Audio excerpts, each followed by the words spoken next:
Good morning students. Today our topic is railways. Half topic हम कर चुके थे। The Canadian Pacific railways links Halifax in the Atlantica coast to Vancouver in the Pacific coast. जो Canadian Pacific coast है उसका link किसके साथ है? अटलांटिक कोस्ट से और पैसिफिक कोस्ट के साथ है। The trans Australian railways runs across the length and breath of Australian link Perth on the east coast to Sydney in the west coast. Trans Australian जो railways है वो cross करती है पूरे ऑस्ट्रेलिया को, लेंथ में भी और ब्रेथ में भी। ठीक है। Link Perth on the east coast to Sydney and in the west coast. और जो ट्रांस ऑस्ट्रेलियन रेलवेज है वो सिडनी के ईस्ट में भी है और वेस्ट में भी है। Another train runs between Darwin in the north to Adelaide in the south. जो अदर ट्रेन रन्स, जो बाकी की ट्रेन है वो किसके बीच में रन्स करती हैं? Darwin north to Adelaide in south, north में भी और साउथ में भी। The trans Andean railways links Buenos Aires in Argentina with Valparaiso in Chile. जो ट्रांस एंडियन रेलवेज है उसका लिंक किसके साथ है? बुनस एरीज इन अर्जेंटीना और वालपैरिसो इन चिली के साथ है। सुपरफास्ट ट्रेन्स के बारे में बताया गया है। Superfast trains in many countries have cut down travel time drastically. जो सुपरफास्ट ट्रेन है वो cut down travel means time को बहुत ज्यादा कम करती है, काफी कम करती है। ड्रास्टिकली होता है काफी कम करना। Some of the superfast trains of the world, कुछ सुपरफास्ट ट्रेन के नाम दिए गए हैं वर्ल्ड की। Bullet train Japan, CRH2 China, Eurostar UK, TGV France. ठीक है। सुपरफास्ट ट्रेन वो होती है जो एकदम स्पीड से बहुत कम टाइम में हमें हमारे स्थान तक पहुंचा देती है। Do you no the train for Shining to Lhasa runs at the altitude of 4,000 meter above sea level and the highest point is 5,072 meter। जो शीनिंग ट्रेन है, the train from Xining to Lhasa, एक train है जो शीनिंग से लासा तक चलती है। कितनी ऊंचाई पे? सी लेवल से 400 मीटर की ऊंचाई पे चलती है, मीन्स ओवर ब्रिज पे चलती है ये। द हाईएस्ट पॉइंट कितना इसका? 572 metre. Next topic is waterways. अब हमने रेलवेज पढ़े कि रेलवेज कहाँ कहाँ से है, कौन सी ट्रेन फास्ट चलती है। ठीक है। नेक्स्ट है वाटरवेज।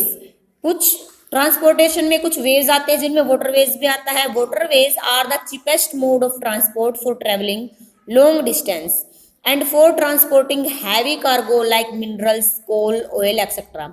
जो वाटरवेज है वो सबसे चीपेस्ट वेज है, सबसे सस्ता मार्ग बताया गया है।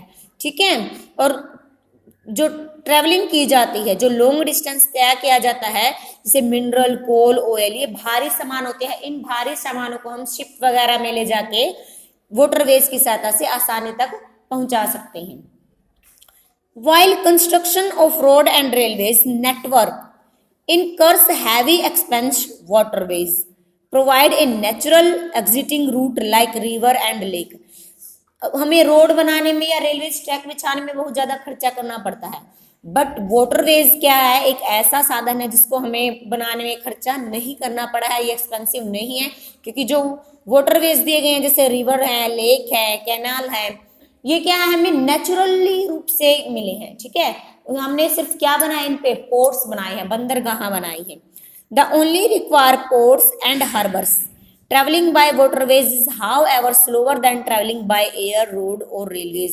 हालांकि जो वाटरवेज है वो क्या है? कम गति से, मीन्स कम टाइम पे तय किया जाता है, सॉरी ज्यादा टाइम लगता है कम गति पे। क्यों? क्योंकि वाटर के द्वारा जो भी हम सामान यहाँ से वहां तक, एक स्थान से दूसरे स्थान तक लेके जाते हैं, वो थोड़ा कम स्पीड में चलता है। लेकिन ये एक्सपेंसिव नहीं है, चीपेस्ट वे है, क्योंकि इस पे हम क्या, कोई रोड वगैरह नहीं बनवाना होता, कोई ट्रेनों का जाल नहीं बिछवाना होता, क्योंकि ये हमें नेचुरली रूप से मिले हैं। ठीक है। सिर्फ क्या बनवाने पड़ते हैं? हमें पोर्ट्स बनवाने पड़ते हैं और हार्बर्स बनवाने पड़ते हैं, मीन्स बंदरगाह बनवानी पड़ती है। Waterways are two type. Waterways two type के दिए गए। इनलैंड वाटरवेज, सी और ocean waterways. Inland waterways comprise of navigable rivers, lakes and canals. Inland waterways में क्या क्या शामिल है? नेविगेबल मीन्स जो वो रिवर्स, रिवर्स तो बहुत सारे हैं, वो रिवर्स जो शिप वगैरह जहाज वगैरह चलाने के लिए क्या हो जाती हैं? स्टेबल होती हैं।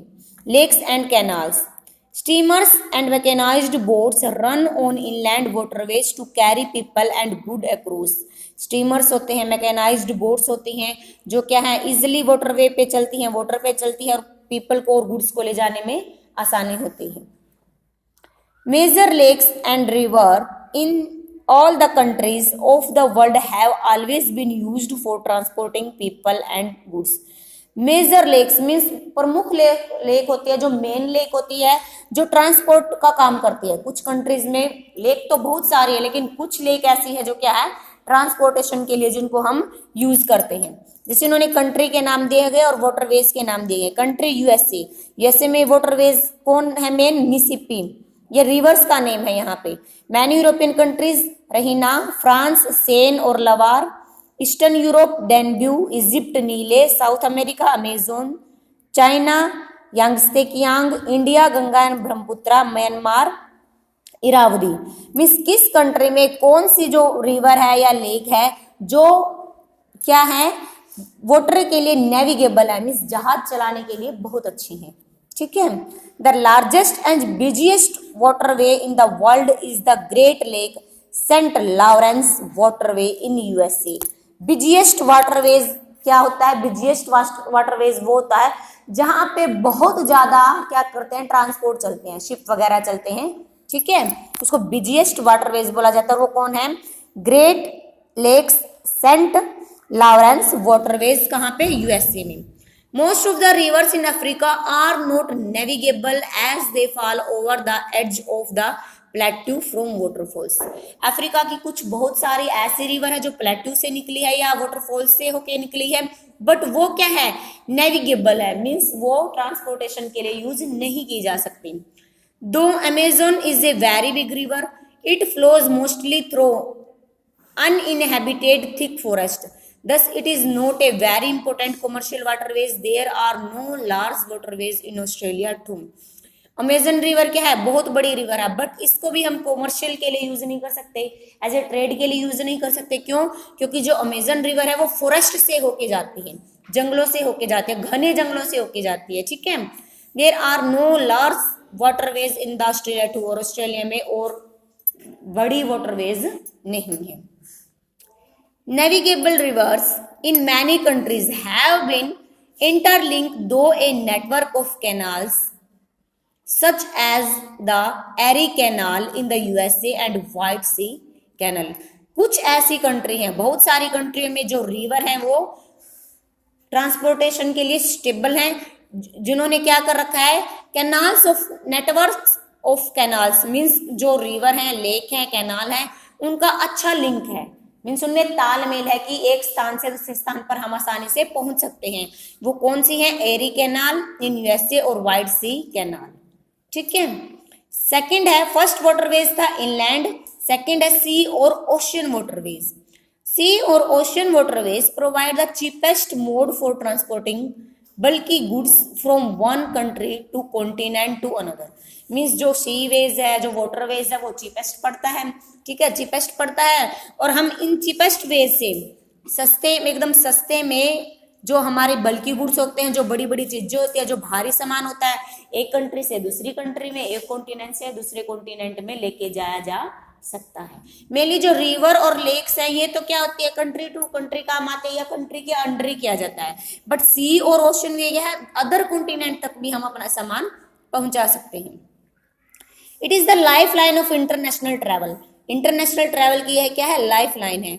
Mumbai, New York, Hong Kong, Tokyo, Los Angeles, Singapore, Rio they Janeiro in south America, Durban and Cape Town in Africa, Sydney in Australia, London and Rotterdam in Europe are some of the important ports of world. ये important ports बताए गए, means world की जो main बंदरगाहें हैं जहां पे country to country और continent to continent क्या होता है? एक्सपोर्ट इंपोर्ट होता है। किसके माध्यम से? वाटरवेज के माध्यम से। Some of the busiest ocean route are, busiest ocean कौन से हैं, जो कॉन्टिनेंट के हैं या कंट्री के हैं, जहां पे बहुत ज्यादा क्या किया जाता है, ट्रेड किया जाता है वाटरवेज के द्वारा। ये नेम दिए गए हैं। नॉर्थ एटलांटिका रूट, ये रूट के नाम बताए हैं इन्होंने, ठीक है। नॉर्थ एटलांटिका रूट का लिंक किसके साथ है, east coast of North America to western Europe, means America और यूरोप के साथ नॉर्थ एटलांटिका रूट का लिंक है। The Mediterranean Suez Indian Ocean route, India के नीचे इंडियन ओशन पड़ता है और अफ्रीका और जो एशिया के बीच में, अफ्रीका और एशिया के बीच में इस रूट को बोला जाता है मेडिटेरियन रूट। मेडिटेरियन रूट का लिंक है Europe with countries in east Africa, south Asia and far east, means जो मेडिटेरियन स्वीज है या इंडियन ओशन का रूट पड़ता है यूरोप, एशिया और अफ्रीका के साथ। The cape of good hope route, cape of good ये भी एक रिवर का नाम है, hope route. Cape of good hope ये वो स्थान है जहां से वास्को डी गामा भारत में आया था, ठीक है। अगर ऐसा पूछा जाए कि वास्को डी गामा भारत से किस रूट से आया था, केप ऑफ गुड होप के रूट से वास्को डी गामा इंडिया में आया था। Connects western Europe with Africa, Australia and New Zealand, ये रूट कनेक्ट करता है यूरोप और अफ्रीका को ऑस्ट्रेलिया एंड न्यूजीलैंड के साथ। The Panama canal route connect the Atlantic and Pacific oceans, Panama Atlantic ocean को और पैसिफिक ओशन को कनेक्ट करता है एक दूसरे के साथ। The south Atlantic route link western Europe with the eastern part of south America, ठीक है। ये रूट के नाम बताए गए। अगर हमें एक कॉन्टिनेंट से दूसरे कॉन्टिनेंट में जाना है तो कौन सा रूट हमें यूज करना होगा, ठीक है, ये इस पे डिपेंड करता है। Do you know two important artificial canals, एक तो होती है नेचुरल कैनाल्स होती है, एक होती है आर्टिफिशियल। नेचुरल कैनाल्स होती हैं जो नेचर ने हमें दी हैं, जो नेचुरल गिफ्टेड हैं, जिनका हमने कुछ नहीं किया। बट एक क्या होता है जो ह्यूमन ने अपनी किस के लिए, अपनी रिक्वायरमेंट के अकॉर्डिंग बनाई है। जैसे दो बनाई है canals, the Panama and the Swiss canal, ये नेचुरल नहीं है, ये ह्यूमन ने बनाई है अपनी रिक्वायरमेंट के according. Are very important international waterways that have shortened the travel time for ship, जो ये वेरी इंपॉर्टेंट है, आर्टिफिशियल लेक है जो मनुष्य द्वारा बनाई गई है। इंटरनेशनल वाटरवेज है ये, ठीक है। इंटरनेशनल मीन्स होता है, क्या होता है इंटरनेशनल मीन्स, जो एक कंट्री के साथ दूसरी कंट्री में क्या कर सके, व्यापार कर सके, अंदर ही अंदर व्यापार कर सके। Have shortened the travel time for ship means इसने टाइम को क्या कर दिया है, शॉर्ट कर दिया है। The 48 miles long Panama canals links the Atlantic ocean and the Pacific ocean, जो पनामा कैनाल्स है इसका लिंक अटलांटिक और पैसिफिक ओशन के साथ है। The canal makes the trip from the east coast to the west coast of USA, जो canal makes, ये canal कहाँ से होके गुजरते, यूएसए के ईस्ट कोस्ट से भी होके गुजरती हैं और वेस्ट कोस्ट से भी होके गुजरती हैं। Much shorter than the route taken around the tip of south America, prior of this canal, prior means पूर्व, इसके कैनाल के पूर्व में क्या पड़ता है, साउथ अमेरिका पड़ता है, जिसने रूट को क्या बना दिया है, एकदम शॉर्ट बना दिया है, इजी बना दिया है। ठीक है, आज के लिए इतना ही, कल हम टॉपिक करेंगे एयरवेज। ओके।